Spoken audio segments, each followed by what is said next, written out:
Pakinggan mong mabuti ang pintig ng usapan.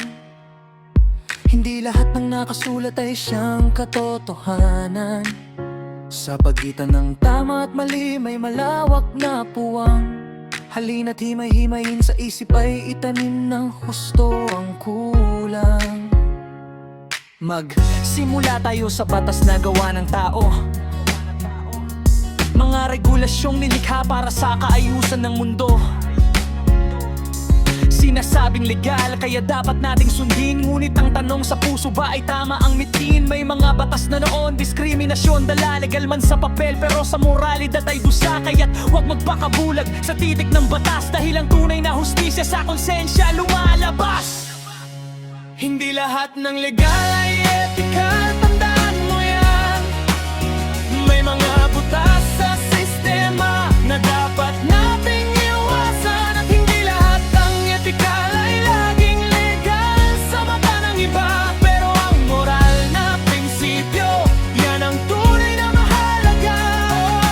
Guhit sa papel habang sa tibok ng katuwiran. Etika ang sandata sa mundong puno ng linlangan. Hindi lahat ng legal ay ethical, tandaan mo yan. Hindi lahat ng ethical ay laging legal sa mata ng iba.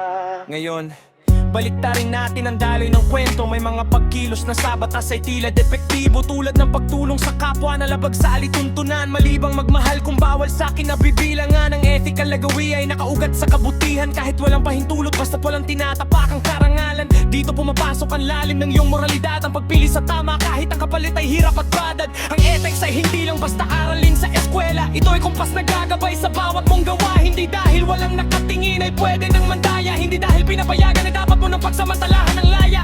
Maging mapanuri sa bawat hagbang na tatahakin. Ang karapatan ay dapat laging may responsibilidad na pasanin. Suriin ang motibo, suriin ang bunga ng kilos. Naghilingkod ka ba sa batas o sa kabutihang lupos?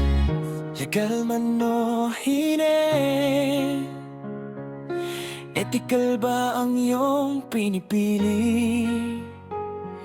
Sa huli ikaw at ang iyong konsensya ang maghaharap sa salamin ng katotohanan. Doon mo mahahanap ang pangarap. Hindi lahat ng legal ay ethical, tandaan mo yan. May mga butas sa sistema na dapat nating iwasan. At hindi lahat ng ethical ay laging legal sa mata ng iba. Pero ang moral na prinsipyo, yan ang tunay na mahalaga. Guhit sa papel lamang sa tibok ng katuwiran. Etika ang sandata sa mundong puno ng alinlangan. Hindi lahat ng legal ay ethical, tandaan mo yan. Hindi lahat ng ethical ay laging legal sa mata ng iba. Guhit sa papel, ay nangunang loob. Etika ang gabay at piliin ang tama. Hindi lang ang madali, piliin ang makatao. Sa bawat sandali